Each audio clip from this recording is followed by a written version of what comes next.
शांति। आज हम 19 मई के प्यारे बाबा के साकार मधुर महावाक्य सुनेंगे। आज की मुरली में बाबा ने हमें हमारी श्रेष्ठ तकदीर की स्मृति दिलाई और साथ साथ यही कहा कि तकदीर जगाने का आधार है बाप की श्रीमत। जितना जितना कदम कदम श्रीमत पर चलते जाएंगे तो हर कदम में पद्मों की तकदीर हमारी बनती जाएगी। और बाबा ने कहा कि भक्ति में जो भी आदत आत्माओं को पड़ गई है, दुख में पुकारने की, चिल्लाने की, हे राम हे भगवान कहकर जब पुकारते थे तो वो जैसे भगवान के प्रति एक दुख की फीलिंग कि दुख से उसे याद कर रहे हैं, दुख आने पर ही उसके प्रति वो भावना आती थी।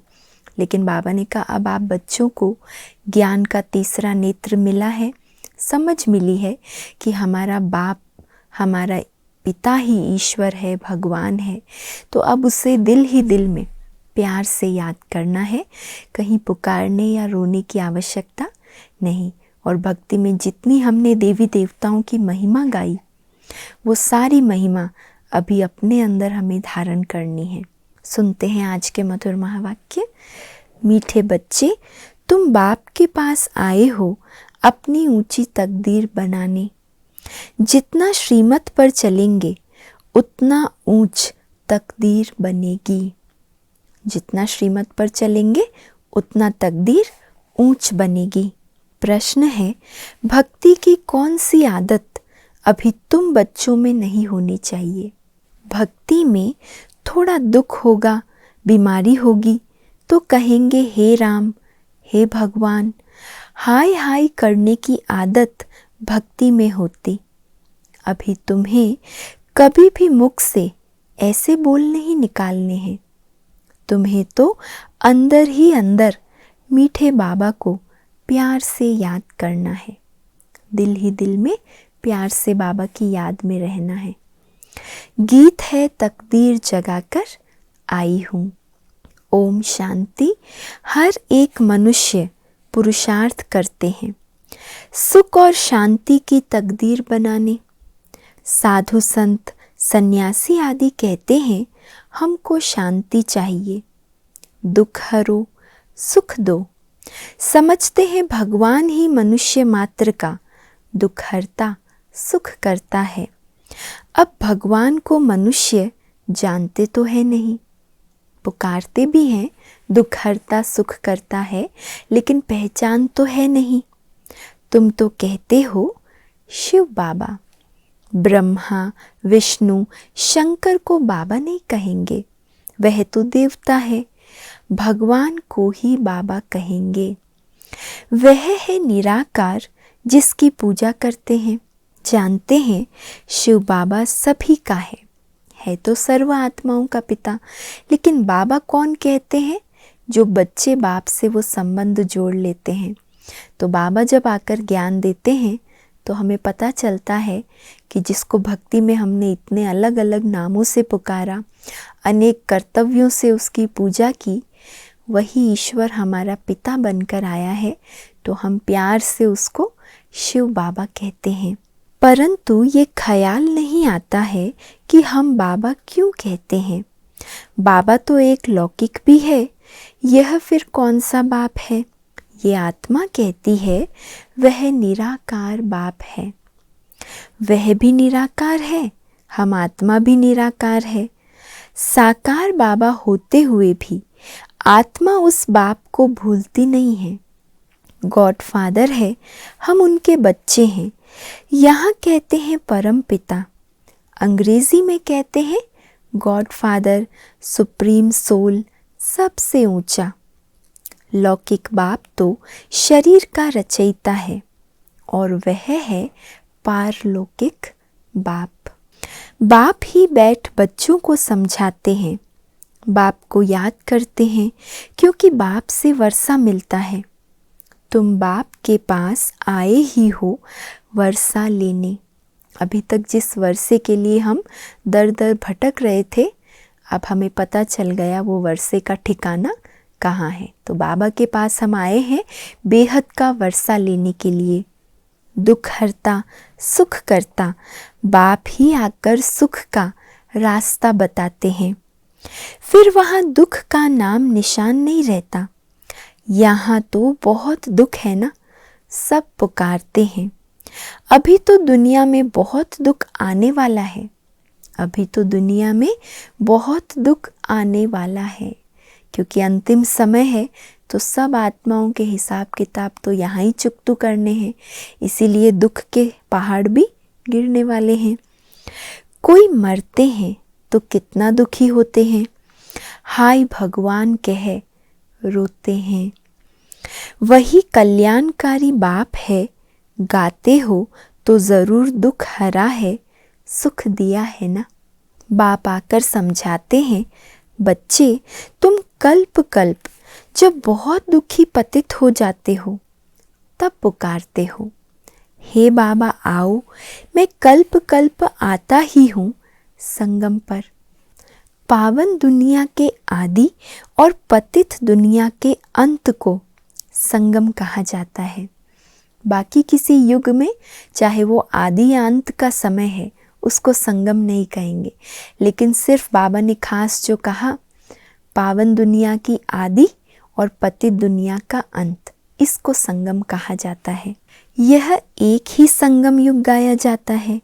बाप आते हैं सबकी ज्योत जगाने, दुख हर कर सुख देने। तुम जानते हो हम पारलौकिक बाप के पास आए हैं, जो बाबा इनमें प्रवेश कराए हैं। खुद कहते हैं मैं इसमें प्रवेश कर इनका नाम ब्रह्मा रखता हूँ। तुम सब हो ब्रह्मा कुमार और कुमारी। तुमको यह निश्चय है कि हम ब्रह्मा की संतान बने हैं, बाप से सुख का वर्षा लेने। तुम बच्चों को ही सुख था जबकि इन लक्ष्मी नारायण का राज्य था। अब है कलयुग दुख धाम, उसके बाद फिर सतयुग आएगा। वर्ल्ड की हिस्ट्री ज्योग्राफी रिपीट होती है ना। सतयुग में फिर इन लक्ष्मी नारायण का ही राज्य चाहिए। जब वर्ल्ड की हिस्ट्री ज्योग्राफी रिपीट होगी माना, फिर से लक्ष्मी नारायण का राज्य होगा, फिर से हम सब आत्माएं सुख शांति की दुनिया में जाएंगे। तुम देवी देवताओं का बहुत छोटा झाड़ था, अब तुमको स्मृति आई है हमने ही 84 जन्म लिए हैं। हम सारे विश्व के मालिक थे, फिर पुनर्जन्म लेते आए हैं। अब तुम्हारे 84 जन्मों के अंत का भी अंत है। दुनिया नई से पुरानी जरूर होगी। नई दुनिया पावन थी, अब पुरानी पतित दुनिया है, कितने दुखी कंगाल है। भारत बहुत साहूकार था, पवित्र गृहस्थ आश्रम था। घर घर पवित्र गृहस्थ आश्रम था। पवित्र प्रवृत्ति मार्ग था, संपूर्ण निर्विकारी थे। सर्वगुण संपन्न 16 कला संपूर्ण थे। यह बातें कोई शास्त्रों में नहीं है, शास्त्र है भक्ति मार्ग के लिए। भक्ति की ही रस्म रिवाज उनमें है। बाप से मिलने का रास्ता शास्त्रों में नहीं मिल सकता। समझते भी हैं भगवान को यहाँ आना है, फिर वहाँ पहुँचने की तो बात ही नहीं। यज्ञ तप आदि करना वह कोई रास्ता नहीं है। भगवान को पुकारते ही हैं, आओ आकर रास्ता बताओ। हमारी आत्मा तमो प्रधान बन गई है, जिस कारण उड़ नहीं सकती, अर्थात बाप के पास जा नहीं सकती। तमो प्रधान हो गए, इसीलिए ना तो वापस जा सकते और ना ही बाप को याद कर सकते। तो जैसे जैसे परिचय मिला, ज्ञान की समझ मिली, आत्मा के अंदर बल आता गया, तो आत्मा उतनी ही अच्छी तरह बाप की याद में अपने मन को टिका पाती है। और जब आत्मा संपूर्ण बन जाती है, पावन बन जाती है, फिर अपने घर उड़ जाएगी। यूँ तो आत्मा एक शरीर छोड़ दूसरा लेती है, कहाँ की कहाँ चली जाती है। अमेरिका भी जा सकती है। कोई का किसके साथ संबंध होगा तो आत्मा झट वहाँ उड़ेगी 1 सेकंड में। बाकी उड़कर अपने घर वापस जाए, ये नहीं हो सकता। पतित वहाँ जा नहीं सकते, इसीलिए पुकारते हैं, हे पतित पावन आओ। बाप जब आते हैं तो आकर समझाते हैं, मैं आता ही तब हूँ जब सारी दुनिया पतित है। पतित दुनिया में एक भी पावन नहीं है। समझते हैं गंगा पतित पावनी है, इसलिए जाते हैं स्नान करने। गंगा जल से समझते हमारे पाप धुल जाएंगे तो स्नान करने जाते हैं, परंतु पानी से तो कोई पावन हो नहीं सकता। ये तो अंडरस्टूड है ना कि शरीर को पाप थोड़े ही लगे हैं, पाप तो आत्मा पे लगे हैं। तो जब तक आत्मा का ज्ञान जल से, ज्ञानामृत से स्नान ना हो, तब तक आत्मा पावन नहीं बन सकती। पानी के स्नान से शरीर की मैल साफ होगी, लेकिन आत्मा की मैल साफ करने के लिए ज्ञान का जल चाहिए। पुरानी दुनिया है ही पतित, नई दुनिया है पावन। अभी तुम बेहद के बाप से वर्षा लेने आए हो, तुमको पुण्य आत्मा बनना है। तुम्हारी आत्मा सतो प्रधान थी, सो अब तमो प्रधान है। फिर सतो प्रधान कोई गंगा स्नान से नहीं बनेगी। पतितों को पावन बनाना ये तो बाप का ही काम है। बाकी वह पानी की नदी तो सब जगह है। बादलों से पानी बरसता है, सबको मिलता है। अगर पानी की नदी पावन बनाए, फिर तो सबको पावन कर दे। पावन बनने की युक्ति बाप ही आकर बताते हैं इन द्वारा। इनकी अपनी आत्मा है। बाप कहते हैं मुझे अपना शरीर नहीं है, कल्प कल्प इसमें ही आता हूँ तुमको समझाने। तुम अपने जन्मों को नहीं जानते हो। कल्प की आयु लाखों वर्ष कह देते हैं। बाप कहते हैं ये 84 जन्मों का चक्र है। 5000 वर्ष में 84 लाख जन्म कोई ले न सके। तो बाप समझाते हैं स्वर्ग में तुम 16 कला संपूर्ण थे, फिर 2 कला कम हुई, फिर धीरे धीरे कला कम होती जाती है। चंद्रमा के समान धीरे धीरे कलाएं उतरती जाती है, कम होती जाती। नई दुनिया सो फिर पुरानी होती है। द्वापर कलयुग को पतित दुनिया कहा जाता है। ये बातें कोई शास्त्रों में नहीं है, मुझे ही ज्ञान का सागर कहते हैं।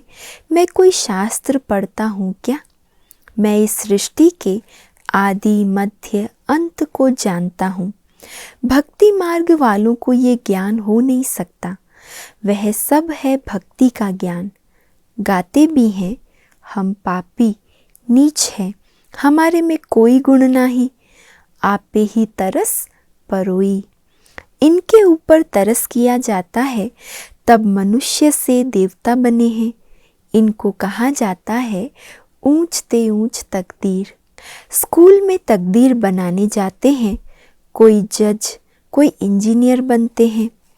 वह है विकारी तकदीर, यह तुम्हारी बनती है ईश्वर द्वारा तकदीर।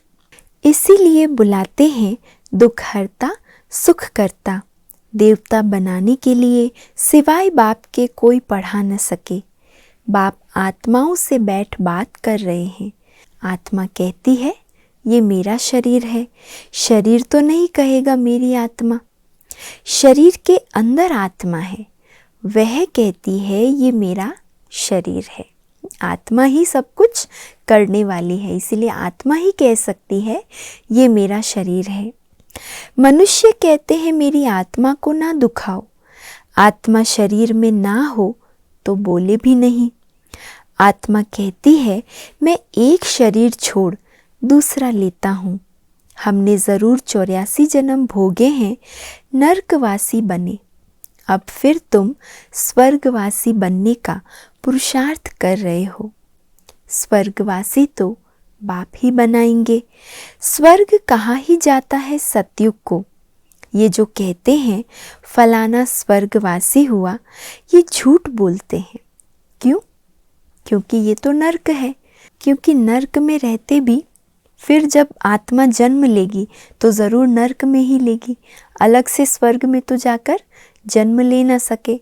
और नर्कवासी होते भी जब वो स्वर्ग पधारा है ऐसा कहते हैं, तो फिर से हम उसको नर्क में जो भी ब्राह्मणों को खिलाते हैं ये सब रीति रिवाज क्यों करते हैं? तो बाबा इसीलिए कहते हैं, कोई मरा तो कहते स्वर्ग में गया, फिर नर्क में क्यों बुलाते हो कि आकर खाना खाओ? स्वर्ग में तो उनको बहुत वैभव मिलते हैं, फिर तुम नर्क में क्यों बुलाते हो? मनुष्यों में इतनी भी समझ नहीं है। बाप बैठ समझाते हैं, अभी ये कलयुग खत्म होना है, इनको आग लगेगी, ये सब खत्म हो जाएंगे। तुम बच्चे जो बाप से वर्षा लेते हो, वह सतयुग में आकर राज्य करेंगे। इन लक्ष्मी नारायण को ये वर्षा किसने दिया? बाप ने। तुम अभी बाप द्वारा लायक बन रहे हो, तुम कहेंगे हम नर्कवासी से स्वर्गवासी बन रहे हैं। बाप कहते हैं, मैं स्वर्गवासी नहीं बनता हूँ, मैं तो परम धाम में रहता हूँ। नर्कवासी स्वर्गवासी तुम बनते हो। आत्मा का निवास स्थान शांति धाम में है, फिर तुम सुख धाम में आते हो। यह है ही दुख धाम, इनका अब विनाश होना है। यह किसको भी पता नहीं है कि भगवान ब्रह्मा तन में आकर राजयोग सिखाते हैं। वह समझते हैं कि कृष्ण आया, कृष्ण के तन में भी नहीं कहते। कृष्ण को भगवान कह न सके, वह तो विश्व का मालिक है, लिबरेटर सबका एक है, वह है सुप्रीम आत्मा, परम आत्मा। दुनिया में कोई भी सत्संग नहीं होता जहाँ ऐसा समझें कि हम बाप से स्वर्ग का वर्षा लेते हैं। पतित से पावन बनाने वाला तो एक ही बाप है। बाप कहते हैं, मैं तुम्हारा सच्चा गुरु हूँ, तुमको पावन बनाता हूँ, बाकी गंगा का पानी पावन बना नहीं सकता। ये है ही पाप आत्माओं की दुनिया, कुछ भी करें सीढ़ी नीचे उतरनी ही है। सतो प्रधान से तमो प्रधान बनना ही है। ड्रामा प्लान अनुसार नीचे तो उतरना ही है, तो कितने भी भले भक्ति मार्ग के साधन अपनाते हैं, जो भी तीर्थ यात्राएं सब कुछ करते हुए भी सीढ़ी तो नीचे उतरना ही है। तुम भक्ति नहीं करते हो, हाय राम भी नहीं कहेंगे, वह तो तुम्हारा बाप है, तुमको पढ़ा रहे हैं, तो हाय हाय करने की आवश्यकता ही नहीं। पिता है, पिता से तो ज़रूर वर्षे का अधिकार मिलेगा, तो अभी वह हमको पढ़ा रहे हैं। हे भगवान आओ, हे राम भी नहीं कहना चाहिए, परंतु बहुतों में ये आदत पड़ी हुई है, तो अक्षर निकल पड़ते हैं। तुमको बाप कहते हैं, मुझे याद करो, तो विकर्म विनाश होंगे और तुम मेरे पास आ जाएंगे। याद एक को ही करना है, बाप के पास जाना है, इसीलिए याद भी उस एक पिता को ही करना है। बाप कहते हैं, ये तुम्हारा अंतिम जन्म है, अभी वर्षा लिया सो लिया, फिर कभी नहीं पा सकेंगे। बाप ने समझाया है, ये जो अपने को हिंदू कहलाते हैं, वह असुल देवी देवता धर्म वाले हैं। क्रिश्चियन धर्म वाले कभी नाम नहीं बदलते हैं, भल तमो प्रधान है तो भी क्रिश्चियन धर्म में ही हैं। तुम देवी देवताएं हो, परंतु पतित होने के कारण अपने को हिंदू कह देते हो। अपने को देवता नहीं कह सकते, क्योंकि ना तो दैवी गुण है, ना देवताओं समान आत्मा और शरीर दोनों पवित्र है, इसीलिए अपने आप को देवता कहला नहीं सकते। ये भूल गए हैं कि हम असुल देवी देवता थे। अपने को देवता धर्म वाला कोई नहीं कहलाते हैं, क्योंकि विकारी है। यह है देह अभिमान। बच्चों को बहुत अच्छी तरह समझाया जाता है। क्या समझाया जाता है? यहाँ कोई साधु संत आदि नहीं है, हम व्यापारी हैं, हम फलाना है, ये सब है देह अभिमान। अभी तुमको देही अभिमानी बनना है। देही अभिमानी बनने में ही मेहनत है। तुमको बाबा से वर्षा लेना है तो बाप को याद करना है। सिंपल बात बाबा बताते, वर्षा लेना है अगर बाप से तो ज़रूर याद तो करना पड़ेगा, देही अभिमानी बनना पड़े। हथ कार्डे दिल यार्डे, तुम आशिक हो एक माशूक के, सबका सदगति दाता एक माशूक है। वह आते ही तब है जब सबको सदगति मिलती है, स्वर्ग की स्थापना होती है, दुख का नाम निशान गुम हो जाता है। अभी तुम बच्चे यहाँ आए हो बेहद के बाप से स्वर्ग का 21 जन्मों के लिए सदा सुख का वर्षा पाने, और कोई भी मनुष्य मात्र किसी को स्वर्ग का मालिक बना नहीं सकते। शिव बाबा भारत में ही आकर भारत को स्वर्ग बनाते हैं, शिव जयंती भी मनाते हैं, परंतु भूल गए हैं कि बाबा से हमको स्वर्ग का वर्षा मिलता है।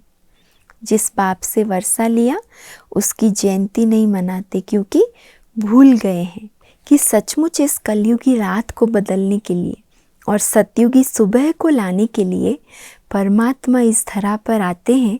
इसके लिए हम शिवरात्रि मना रहे हैं, ये किसी को पता नहीं। तो इसीलिए बाबा कहते शिव जयंती भी मनाते हैं, परंतु भूल गए कि बाबा से हमको स्वर्ग का वर्षा मिलता है। अच्छा, मीठे मीठे सिके लधे बच्चों प्रति माता पिता बाप दादा का याद प्यार और गुड मॉर्निंग। रूहानी बाप की रूहानी बच्चों को नमस्ते, और हम सब रूहानी बच्चों की रूहानी माता पिता बाप दादा को याद प्यार गुड मॉर्निंग और नमस्ते।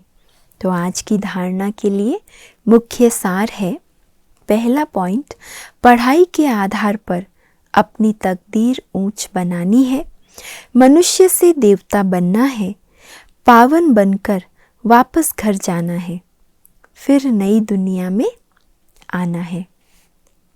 दूसरा है, हाथों से काम करते एक बाप की याद में रहना है, कोई भी उल्टी बात न सुननी है और न सुनानी है।